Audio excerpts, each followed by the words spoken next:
الله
الرحمن الرحيم.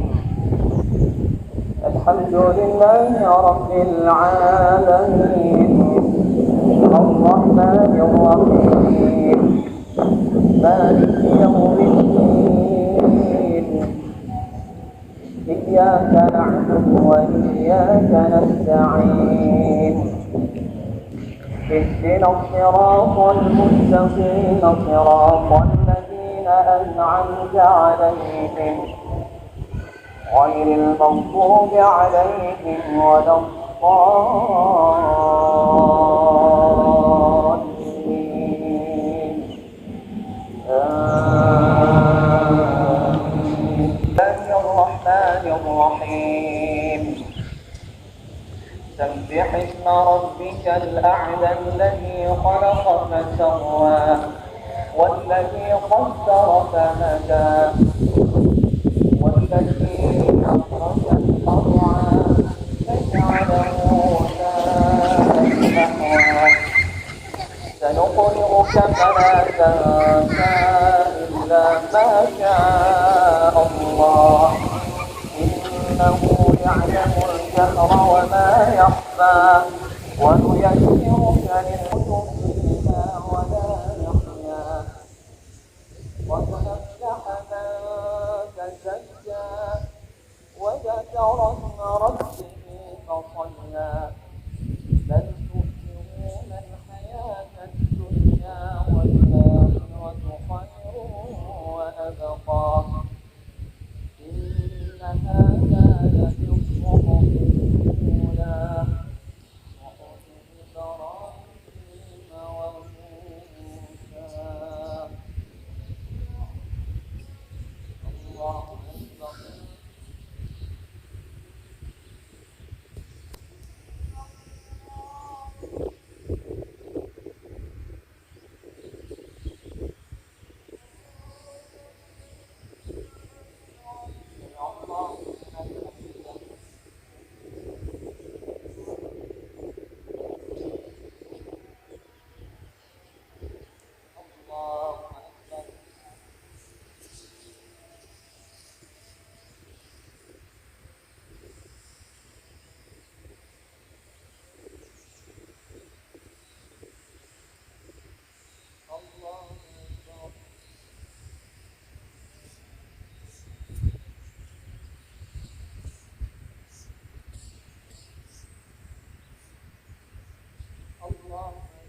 الله أكبر.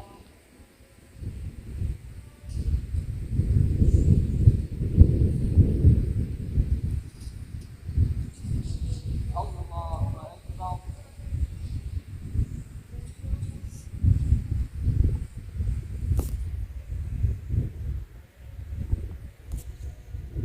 الله أكبر.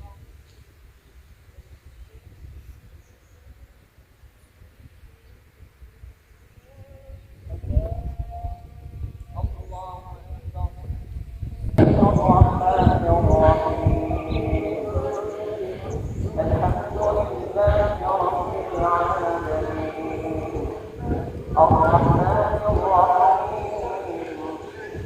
مالك يوم الدين إياك نعبد وإياك نستعين اهدنا الصراط المستقيم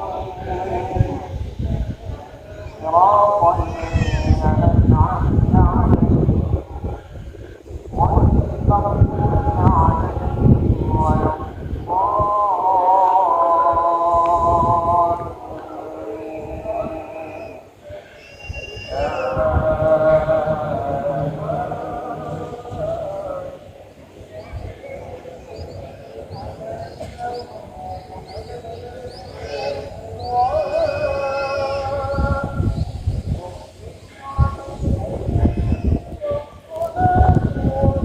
الرحمن الرحيم هل أتاك حديث الغاشية وجوه يومئذ خاشعة عاملة ناصبة تصلى نارا حامية تسقى من عين آنية ليس لهم طعام إلا من ضريع لا يسمن ولا يغني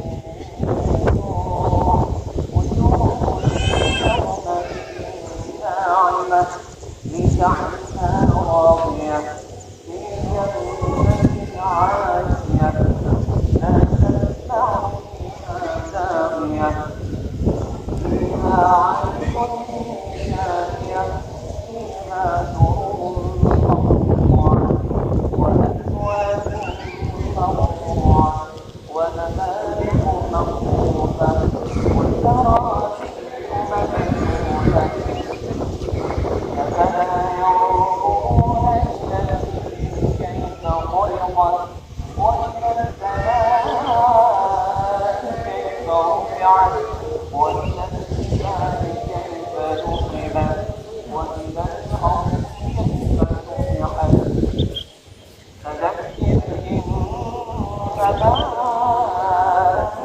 أنت مذكر لست عليهم بمسيطر إلا من تولى وكفر فيعذبه الله العذاب الأكبر إن إلينا إيابهم ثم إن علينا حسابهم الله أكبر.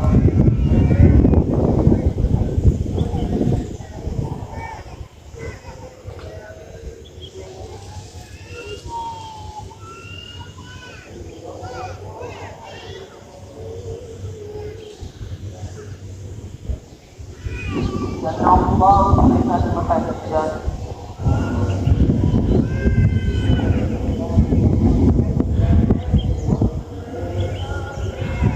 الله أكبر.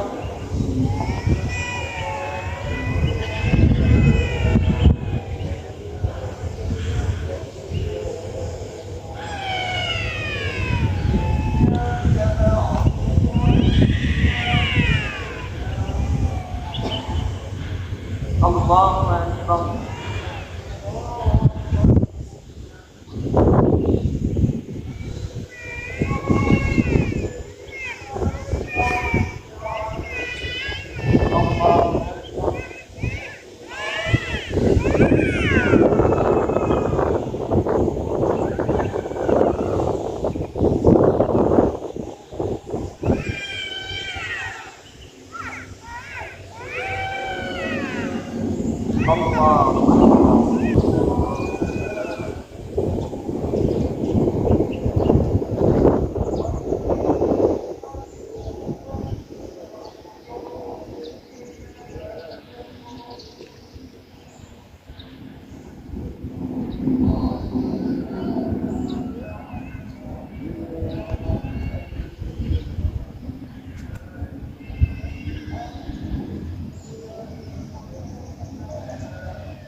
أكبر الله أكبر الله أكبر الله أكبر كبيرا والحمد لله كثيرا وسبحان الله بكرة وأصيلا لا إله إلا الله الله أكبر الله أكبر ولله الحمد الحمد لله الذي بنعمته تتم الصالحات وبفضله تتنزل البركات والخيرات وبتوفيقه تتحقق المقاصد والغايات. أشهد أن لا إله إلا الله وحده لا شريك له له الملك وله الحمد وهو على كل شيء قدير. وأشهد أن محمدا عبده ورسوله. اللهم صل وسلم على سيدنا محمد وعلى آله وصحبه أجمعين. أما بعد فيا عباد الله أوصيكم ونفسي بتقوى الله فقد فاز المتقون. وقال الله تعالى في القرآن العظيم أعوذ بالله من الشيطان الرجيم بسم الله الرحمن الرحيم إنا أعطيناك الكوثر فصل لربك وانحر إن شانئك هو الأبتر. وقال في آية أخرى وخلف من بعدهم خلف أضاعوا الصلاة واتبعوا الشهوات فسوف يلقون غيا إلا من تاب وآمن وعمل صالحا فأولئك يدخلون الجنة ولا يظلمون شيئا. وقال رسول الله صلى الله عليه وسلم في حديثه كل أمتي يدخلون الجنة إلا من أبى. قيل من يأبى يا رسول الله؟ قال فمن أطاعني دخل الجنة ومن عصاني فقد أبى. صدق الله العظيم وصدق رسوله الكريم ونحن على ذلك من الشاهدين. بارك الله لي ولكم في القرآن العظيم ونفعني وإياكم بما فيه من الآيات والذكر الحكيم وتقبل الله منا ومنكم تلاوته إنه هو الغفور الرحيم.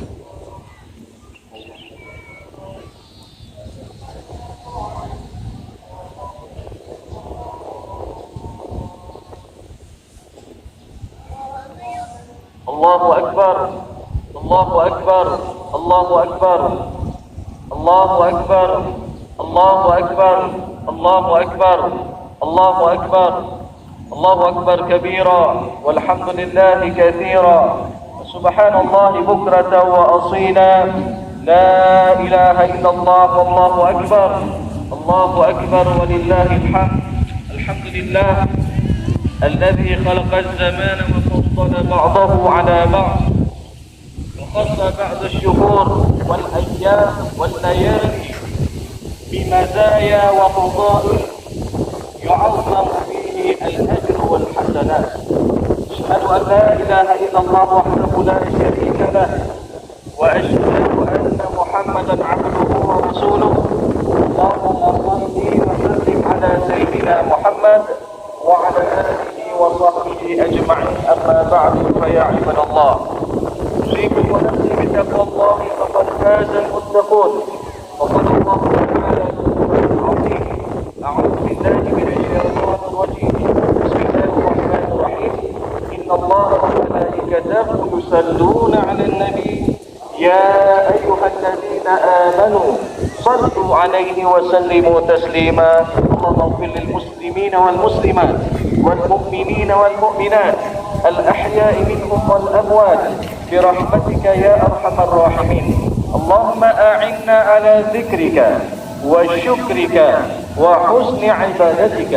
اللهم أوزعنا أن نشكر نعمتك التي أنعمت علينا وعلى والدينا وأن نعمل صالحا ترضاه وأصلح لنا في ذرياتنا إنا تبنا إليك وإنا من المسلمين اللهم آت نفوسنا تقواها اللهم آت نفوسنا تقواها وزكيها أنت خير من زكاها أنت وليها ومولاها برحمتك يا أرحم الراحمين اللهم انصر إخواننا المجاهدين والمستضعفين في فلسطين وفي كل مكان برحمتك يا أرحم الراحمين اللهم اختم لنا بحسن الخاتمة ولا تختم علينا بسوء الخاتمة ربنا آتنا في الدنيا حسنة وفي الآخرة حسنة وقنا عذاب النار عباد الله الحمد لله muslimin sidang jamaah salat Idul Adha yang dimuliakan oleh Allah Subhanahu wa taala. Pertama-tama marilah kita memanjatkan puji dan syukur kita kepada Allah Subhanahu wa taala atas limpahan rahmat dan karunia-Nya kepada kita, atas berbagai macam nikmat-nikmat yang banyak yang telah Allah berikan kepada kita. Maka sudah sepantasnya kita meningkatkan ketakwaan kepada Allah dengan melaksanakan segala perintah-perintah Allah dan kita jauhi segala larangan-larangannya. Salawat dan salam tak lupa pula kita sampaikan kepada Nabi Muhammad SAW, Rasulullah sebagai qudwah hasanah, Rasulullah sebagai suri tauladan yang baik yang patut kita contohi dalam kehidupan kita sehari-hari. Kaum muslimin sidang jamaah salat Idul Adha yang dimuliakan oleh Allah Subhanahu wa taala. Berbicara tentang masalah Idul Adha, tentu di sana ada kaitannya dengan ibadah yang mulia, ibadah yang agung, yaitu pelaksanaan ibadah kurban. Yang mana kurban secara bahasa itu artinya dekat. Qaraba yaqrubu qurban.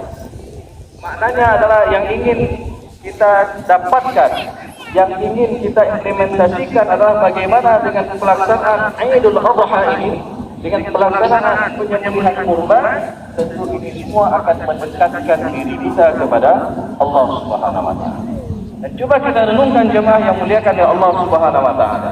Mungkin ada di antara kita yang telah merasakan 30 kali Idul Adha sepanjang hidupnya. Ada yang telah melewati 40 kali Idul Adha. Ada yang telah melewati 50 kali, 60 kali. Dan coba kita renungkan. Dari perjalanan waktu yang telah kita lalui ini, sudahkah kita mampu mendekatkan diri kita kepada Allah setiap tahunnya?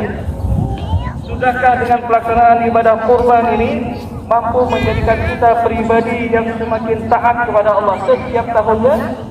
Atau jangan-jangan jemaah yang muliakan oleh Allah Subhanahu wa taala ini hanya sebatas ritual begitu saja? Maka coba kita renungkan jemaah yang muliakan oleh Allah Subhanahu wa taala. Dan berbicara tentang masalah ibadah kurban, tentu bukan hanya kita bicara tentang masalah seekor kambing, satu ekor sapi dan lain sebagainya. Tapi ketika kita bicara tentang masalah kurban, berarti kita bicara tentang ketakwaan kita kepada Allah Subhanahu wa taala. Yang mana Allah sendiri berfirman di dalam Al-Quran, dalam surat Al-Hajj, Allah Subhanahu wa taala berfirman, "La yanalallaha luhumuha wa la dima'uha walakin yanaluhu taqwa." Tidak sampai dagingnya kepada Allah, tidak sampai darahnya kepada Allah, tapi yang sampai yanaluhu taqwa, ketakwaan kita kepada Allah Subhanahu wa taala. Dan berbicara tentang masalah takwa jemaah yang mulia dari Allah Subhanahu wa taala, tentu ini ada kaitannya ketika awal mula Allah Subhanahu wa taala menciptakan manusia. Dalam surat Al-Hijr ayat ke-28 Allah Subhanahu wa taala berfirman, "Wa idz qala rabbuka lil malaikati inni khaliqun bashara." Dan ingatlah ketika Tuhanmu wahai Muhammad berkata kepada para malaikatnya, "Inni khaliqun bashara." Sesungguhnya aku akan menciptakan bashar, manusia. Dan di dalam Al-Quran jemaah yang muliakan oleh Allah Subhanahu wa taala, setidaknya ada 5 istilah ataupun 5 kalimat yang artinya semua manusia. Ada yang pertama disebut dengan bashar, dan ini diulang-ulang dalam Al-Quran kurang lebih 36 kali. Bashar artinya manusia. Ada disebut dengan yang selalu dipasangkan dengan kalimat al-jin, al-ins wal jin. Bagaimana Allah berfirman, "Wa laqad zara'na li jahannama katsiran minal jinni wal jin. Al-jin artinya juga manusia. Kemudian yang ketiga ada digunakan dalam Al-Quran yang mana juga manusia dengan kalimat al-insan. Maka dalam Al-Quran terdapat surat al-insan. Dan kalau kita sering membaca surat Ar-Rahman, Ar-Rahman allama al-Quran khalaqal insan, artinya kemudian yang keempat ada digunakan kalimat yang artinya manusia digunakan dengan kalimat an-nas. Bagaimana surat yang sering kita dengar?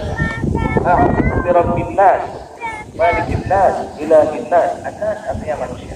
Dan terakhir yang kelima ada digunakan dengan kalimat ya bani Adam, wahai anak Adam. Dan jemaah yang muliakan oleh Allah Subhanahu wa taala, para ulama tafsir mengatakan berkenaan dengan kalimat basyar. Mereka dan kalimat basyar ini tidak disebutkan kecuali dia terdapat ada sifat ataupun dia menggabungkan dua sifat yang saling berlawanan, dua sifat yang saling bertolak belakang. Adapun sifat yang pertama adalah sifat takwa yang menarik kita kepada kebaikan-kebaikan, dan yang kedua ada sifat nafsu yang menarik kita kepada keburukan-keburukan. Dan sifat ini terus berlawanan, terus saling tarik menarik sampai dengan akhir hayat kita. Allah Subhanahu wa taala juga berfirman, "Wa nafsi wa ma sawwaha fa alhamaha fujuraha wa taqwaha." Dan demi zat yang telah Allah sempurnakan penciptaannya, Allah berikan kita dua potensi. Ada potensi fujur dan ada potensi takwa. Apa itu fujur? Fujur adalah sifat nafsu.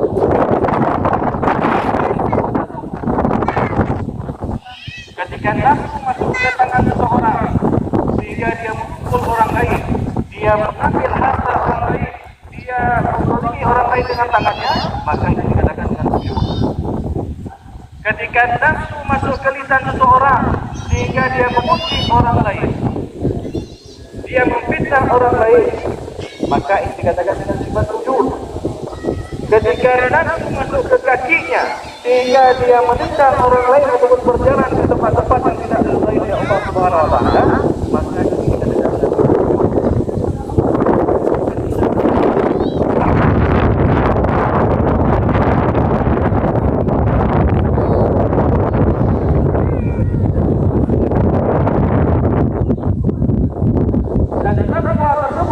Al-Quran menarik takwa dan nafsu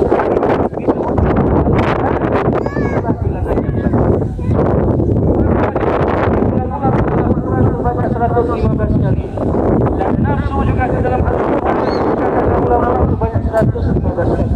Kesimpulan yang terdapat dalam Al-Quran dengan jumlah yang sama. Ketika Allah menciptakan kita, berikan kita dua potensi yang saling-saling. Dan jemaah yang muliakan oleh Allah Subhanahu wa taala, kalimat takwa di dalam Al-Quran tidak disebutkan kecuali dia disandingkan dengan perbuatan yang baik-baik. Di semua perbuatan baik itu ada nilai takwa.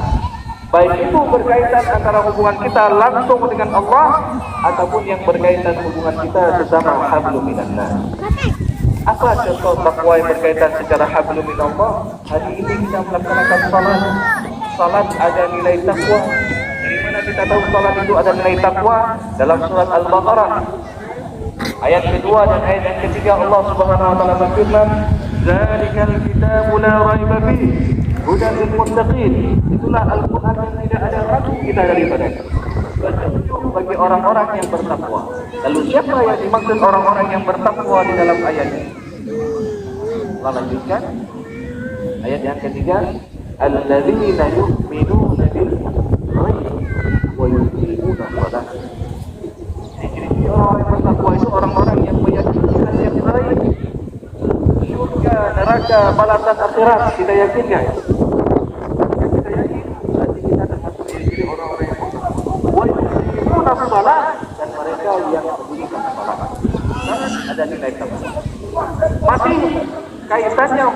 kita langsung dengan Allah dalam hal puasa. Puasa ujung ayatnya juga la'allakum tattaqun. Kemudian yang masih kaitannya hubungan kita dengan Allah, saudara-saudara kita yang hari ini sedang melaksanakan ibadah haji di tanah suci. Jika Allah berfirman dalam surah Al-Baqarah ayat 196 tentang masalah ibadah haji, al-hajj ashhurun ma'lumat, faman farada fihi al-hajj fala rafatha wala fusuqa wala jidala fil hajj, wa man kana min ya'lamu Allah fa inna khayra zadi taqwa.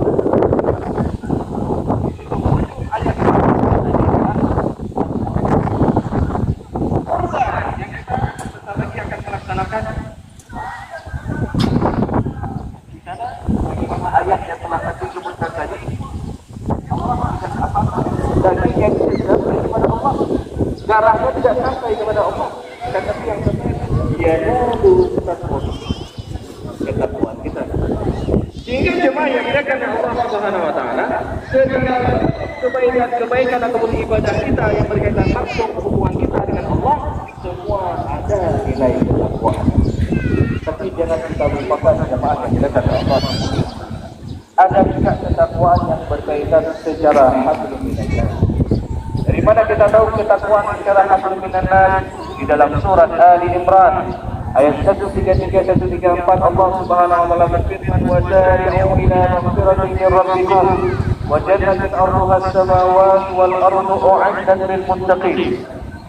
Allah suruh kita bersegera menuju kepada ampunan Allah, yang mana Allah telah mempersiapkan surga seluas langit dan bumi. Sebagaimana kita lihat hari ini luas langit dan bumi, begitu pula Allah persiapkan surga seluas langit dan bumi. Untuk siapa?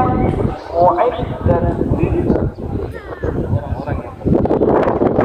Siapa yang dimaksud orang-orang yang beriman dalam ayat ini?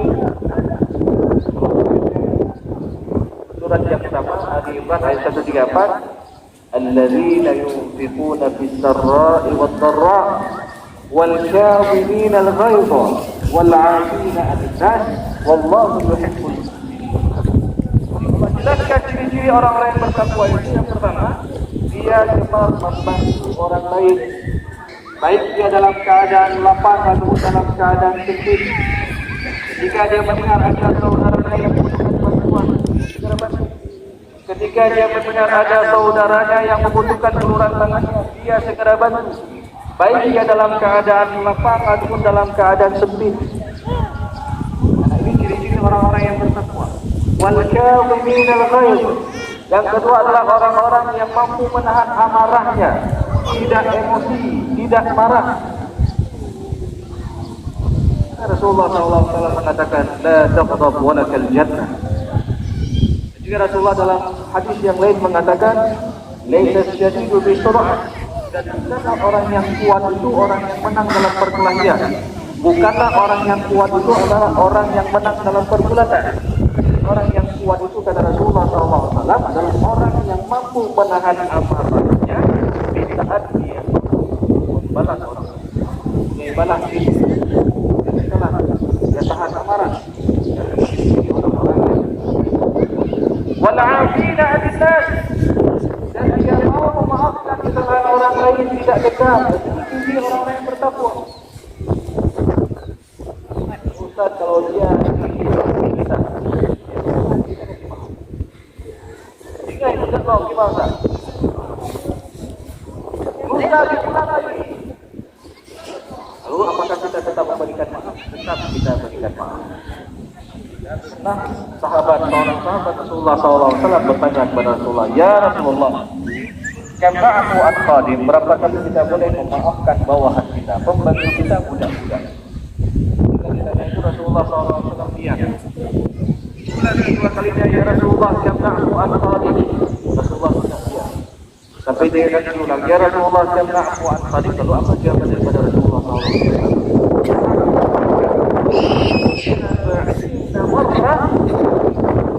Kalau maaf untuknya 70 kali setiap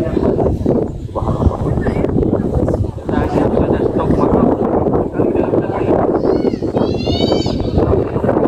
Stok 1 bulan, tapi stok 1 hari. dalam Islam kita dianjurkan untuk berikan maaf banyak-banyak. Yang namanya kita manusia, pasti juga kita ada kesalahan. Ketika kita memaafkan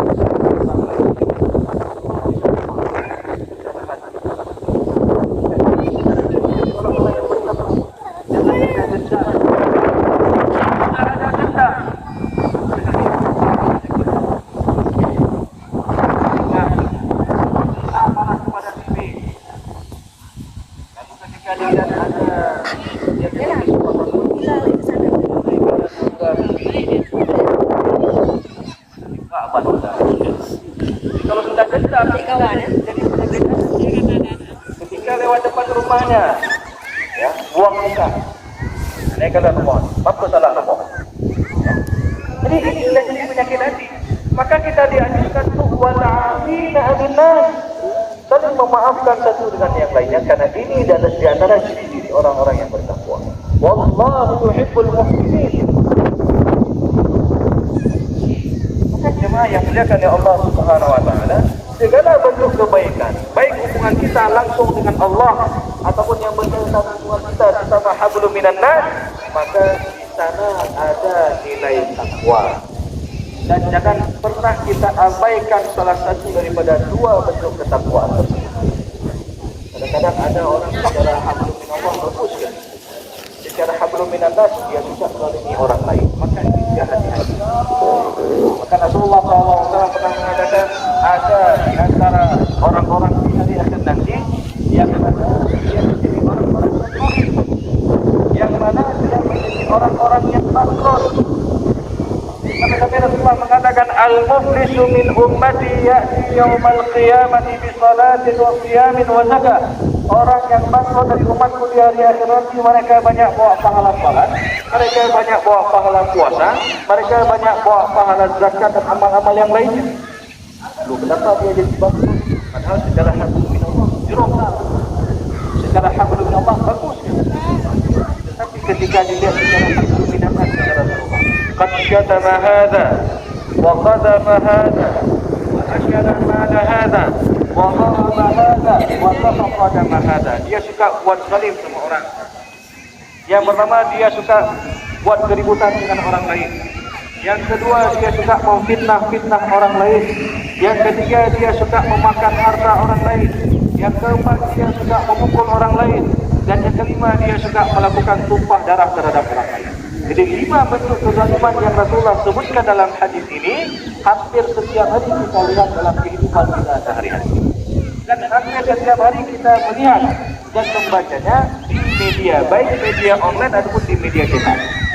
Ada saja berita, kadang-kadang ada yang memfitnah, ada yang mencuri harta civil, merampas hak orang lain, ada kasus pembunuhan, dan na'udzubillah ada kasus tumpah darah, bunuh-bunuh. Ini jemaah yang muliakan oleh Allah Subhanahu wa taala, di hari akhir nanti apa kata Rasulullah? Fayuqa hadza min hasanati wa hadza min hasanati. Akan diambil pahala-pahala kebaikan orang tadi. Jadi dia banyak bawa pahala salat, puasa, zakat dan amal-amal yang lainnya. Diambil pahalanya, lalu ditransfer kepada orang-orang yang pernah dia zalim.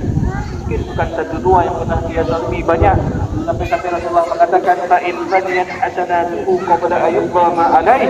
Apabila pahala-pahala kebaikannya sudah habis, sedangkan dia dulu masih pernah buat zalim kepada orang lain lagi, maka kelak dia akan menanggung dosa orang yang pernah berbuat zalim. Kemudian dia dicampakkan ke dalam maka ini kita jaga dua bentuk ketakwaan. Takwa secara hablum minallah dan takwa secara hablum minan nas. Dan ini potensi yang pertama. Dan kemudian jemaah yang dimuliakan oleh Allah Subhanahu wa taala, ada potensi yang kedua yang ada dalam diri pribadi kita, yaitu potensi nafsu. Bahkan dalam surat Yusuf ayat 53 Allah Subhanahu wa taala berfirman, innan nafsa la'ammaratun bisu'. Nafsu itu cenderung menandakan kepada keburukan. Ketika kita ada potensi untuk berkata jujur, di sana ada nafsu yang menarik kita agar kita mau berkata dusta. Ketika kita ada potensi untuk melakukan kebaikan, di sana ada nafsu yang menarik kita agar kita melakukan keburukan. Ketika ada ataupun ketika kita ada potensi untuk menahan amarah, maka karena ada nafsu menyuruh kita untuk marah, untuk membentak orang lain dan itu. Jemaah yang muliakan oleh Allah Subhanahu wa taala, ini juga kita lihat ada potensi seperti ini dalam diri pribadi.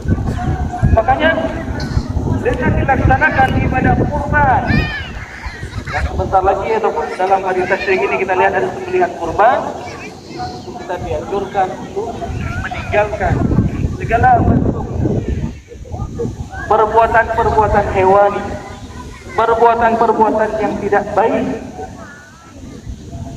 kita tinggalkan. Apalagi jemaah yang muliakan oleh Allah Subhanahu wa taala ketika menyebutkan dalam Al-Qur'an bahwasanya ada dalam lintas sejarah kehidupan manusia. Allah menyebutkan tentang bagaimana Fir'aun dengan sifatnya yang arogan, dengan sifatnya yang sangat luar biasa, dan perbuatan Fir'aun ini bahkan dia mampu ataupun dia mau untuk menyembelih anak yang masih kecil. Wa idh najaynakum min ali Fir'aun yasumunakum su'al 'adzab yudhabbihuna abna'akum wa yastahyuna nisa'akum. Ketika masa itu Fir'aun memerintahkan bala tenteranya tolong dikawal setiap wanita yang hamil. Kalau lahirnya, tapi dia melahirkan. Kalau lahirnya laki-laki, disembelih. Kalau lahirnya perempuan, biarkan hidup. Maka ketika kita lihat digunakan sembelih ini digunakan dengan kalimat yudabbihuna, dzabha yudabbihuna. Yudabbihuna abna'akum, disembelih dengan cara yang tidak beraturan. Padahal Rasulullah SAW ketika kita lihat dalam penyembelihan kurban disebutkan dalam hadisnya, wa idza dzabhtum fa ahsinu dzabha. Ketika kalian sembelih kurban itu harus kita perbagus sembelihan. Kita tajamkan pisau, kita rebahkan dia, lalu kita potong di urat leher yang terdapat dua urat leher sampai diputus. Ini yang dianjurkan oleh Rasulullah SAW. Ketika kita menyembelih itu dilakukan dengan sembelihan yang bagus. Tapi ketika kita lihat su'al azab yang dilakukan oleh Fir'aun, dzabha yudabbihu, itu adalah sembelihan yang tidak beraturan. Saking nafsunya Fir'aun tersebut, ketika lahir bayi laki-laki itu disembelih dengan cara yang tidak beraturan. Jemaah yang muliakan oleh Allah Subhanahu wa taala, dan kisah Fir'aun ini Allah abadikan dalam Al-Qur'an. Dan kalau kita lihat hari ini jemaah yang muliakan oleh Allah Subhanahu wa taala, bahkan ada yang lebih sadis lagi daripada Fir'aun.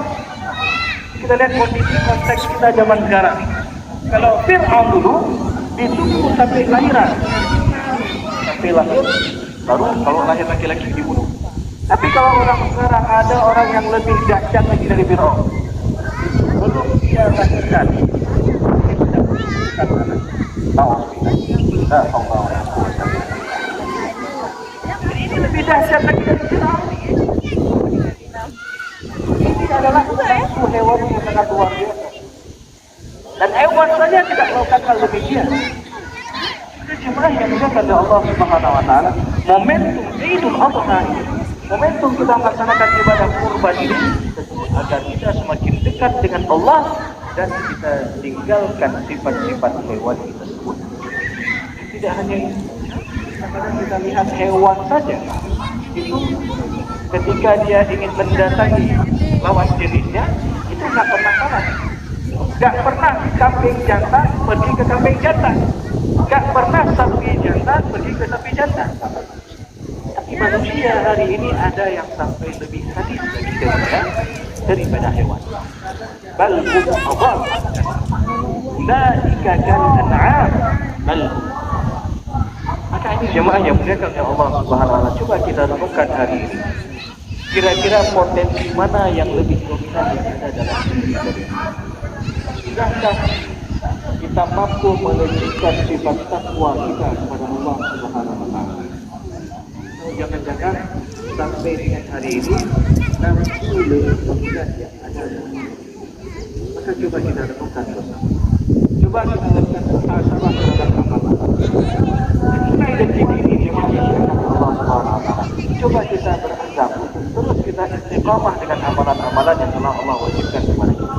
Dan tidak hanya kita terus memperbaiki kualitas ketakwaan kita kepada Allah Subhanahu wa taala hingga kita mampu menunjukkan sifat takwa dan kita reda sifat.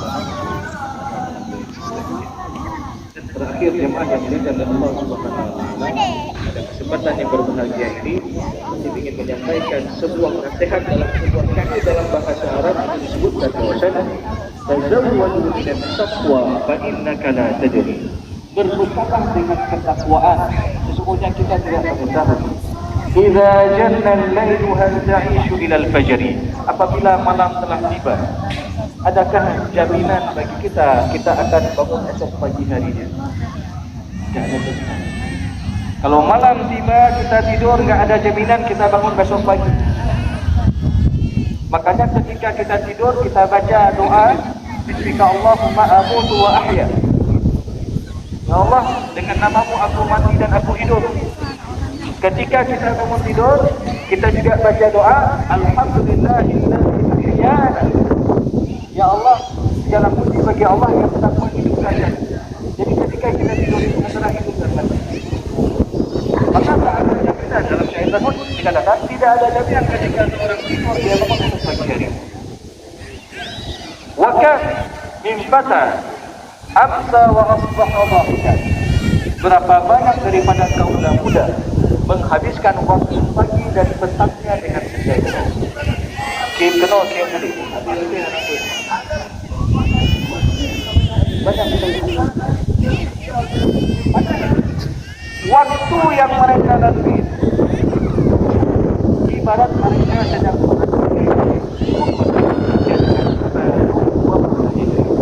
waktu yang kita lalui ibarat kita sedang merajut kain kapas juga. Mungkin ada yang sudah setengahnya mau selesai, ada yang sudah selesai tetap saja. Wakan min arusin zainuha li zawjiha. Berapa banyak daripada pengantin berhias untuk suaminya. Pengantin baru sedang bahagia-bahagianya dia berhias untuk suaminya. Wa qad qubidat arwahuhum lailatal qadar. Dan telah dicabut nyawa salah seorang dari pasangannya pada malam pertama yang telah Allah tentukan. Wa kan min sahihin mata bi ghairi illatin. Berapa banyak daripada orang yang sehat meninggal. Sering kita tadi pergi ngobrol dengan kita, siangnya kita mendengar berita inna lillahi wa inna ilaihi raji'un. Orang yang sehat meninggal tanpa sebab. Wa ta'in saqim 'ashatu labillah. Dan berapa banyak daripada orang yang sakit tapi masih terus Allah berikan kesempatan hidup sampai dengan akhir zaman. Maka oleh karena itu jemaah yang muliakan Allah Subhanahu wa taala, mohon kita melaksanakan hari raya Idul Adha dan melaksanakan ibadah kurban adalah momen kita untuk meningkatkan ketakwaan kita kepada Allah Subhanahu wa taala. Ketika kita mampu meningkatkan ketakwaan kepada Allah Subhanahu wa taala dengan terus menjaga amal-amal yang berkaitan hubungan kita dengan Allah dan kita berbuat baik bersama hablum minan nas, maka disebutkan dalam sebuah syair dalam bahasa Arab juga bahwasanya man 'ada 'ala syai'in, barang siapa yang hidup dengan kebiasaan tertentu maka dia kelak akan meninggal dalam kebiasaan. Ketika dia membiasakan dirinya dengan kebiasaan yang baik, insya Allah dia akan wafat dalam keadaan. Maka oleh karena itu jemaah yang dimuliakan Allah Subhanahu wa taala, sekali lagi marilah sama-sama kita terus melakukan muhasabah terhadap amal-amal kita. Kita lazimkan sifat takwa, potensi takwa yang ada dalam diri pribadi kita, dan kita redam sifat nafsu yang juga ada dalam diri pribadi kita. Mudah-mudahan Allah Subhanahu wa taala senantiasa memberikan kita nilai-nilai takwa sehingga kita lebih makin dekat dengan Allah Subhanahu wa taala setiap tahunnya. Dan mudah-mudahan dengan amal-amal ini tentu tatkala kita dipanggil oleh Allah Subhanahu wa taala dalam terbaik dan bagaimana kita berkumpul di lapangan yang berbahagia, insyaallah kita semua nantinya akan berkumpul di dalam surga Allah Subhanahu wa taala. Amin ya rabbal alamin. Demikian yang dapat saya sampaikan. Aqulu qawli hadza wa astaghfirullah li wa lakum warisal mu'minin. Taqabbalallahu minna wa minkum salihul a'mal. Assalamualaikum warahmatullahi wabarakatuh.